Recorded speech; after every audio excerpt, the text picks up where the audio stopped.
நம்முடைய பிதாவாகிய தேவனாலும் நம்முடைய இரட்சகராகிய இயேசு கிறிஸ்துவினாலும் உங்களுக்கு கிருபையும் சமாதானமும் உண்டாவதாக.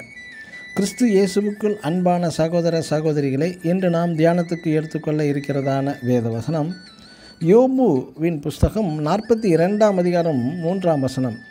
எனக்கு தெரியாததையும் என் புத்திக்கு எட்டாததையும் நான் அறியாததையும் அளப்பினேன். ஆமென். இந்த யோபுவின் அதிகாரத்தில் யோபுப்பட்ட துன்ப நிகழ்வுகள், வேதனை நிகழ்வுகள், இப்படி மன உளைச்சல் அடைந்து தேவனை கேள்வி மேல் கேள்வி கேட்டு கொண்டிருந்த யோபுவுக்கு தேவன் பதிலளிக்கவே இல்லை. கடைசியில் தேவன் யோபுவிடம் கேள்விகளை கேட்டார் என்றும் அந்த கேள்விகளுக்கு யோபுவினால் பதில் சொல்ல முடியவில்லை. கடைசியில் தேவனுடைய கேள்விகளை பதிலாகவும் மாற்றிவிட்டான் யோபு. தேவ செயல்களை நம்மால் புரிந்து கொள்ள முடியாது, விடைபெறவும் முடியாத அந்த பல கேள்விகள் உண்டு. அவை நம்முடைய புத்திக்கும் அறிவுக்கும் ஞானத்திற்கும் மறைக்கப்பட்டுள்ளது. உபாகமம் 29ஆம் அதிகாரம் 29ஆம் வசனத்தில் மறைவானவைகள் நம்முடைய தேவனாகிய கர்த்தருக்கே உரியவைகள் என்று எழுதப்பட்டுள்ளது. தேவன் நம்முடைய கண்களுக்கு மறைத்த மறைபொருளை அறிய முற்படுவதால் சஞ்சலிப்பும் தவிப்பும் தான் மிச்சமாகும்.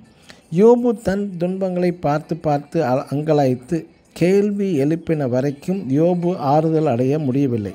கடைசியாக தேவ ஞானத்தையும் வல்லமையும் உணர்ந்து ஒத்துக்கொண்டு தனது மதியற்ற கேள்விகளுக்காக மனஸ்தாபப்பட்ட போது தேவனுடைய கரம் செயல்பட ஆரம்பித்து விட்டது.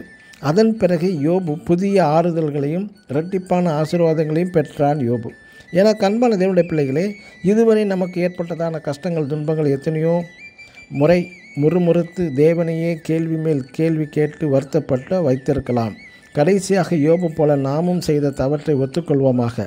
அதாவது, நான் எனக்கு தெரியாததையும் என் புத்தி கெட்டாததையும் நான் அறியாததையும் அளப்பினேன் என்று யோபுவைப் போல அறிக்கையிடுவோமாக.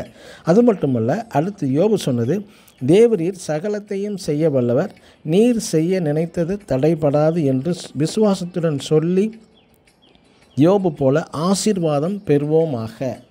ஆமேன். God bless you.